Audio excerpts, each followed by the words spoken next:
here to say is that we still don't have real democracy. Every step in getting more democracy is hard won, so it requires all of us to get together and fight for it to actually get it. Getting a fair voting system, getting PR, isn't a special interest.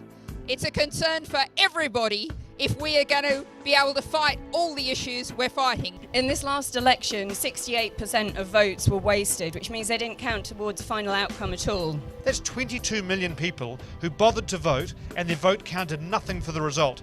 Some votes were worth 19 times as much as others.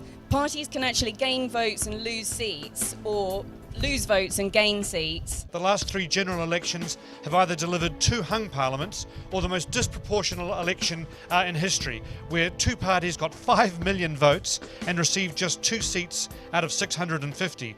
We also saw record tactical voting. So the main selling point of first past the post is that it's meant to provide strong and stable government. And I think we can all be pretty sure that it's failing at its main selling point these days. First past the post isn't maintained because it delivers strong government. It's maintained because it perpetuates the interests of the majority in the two largest parties. What I want to call for is a non-aggression pact between electoral reformers and between the parties who want change. We want a voting system where every vote counts. I want us to have a voting system that gives us real choice, not a sham democracy.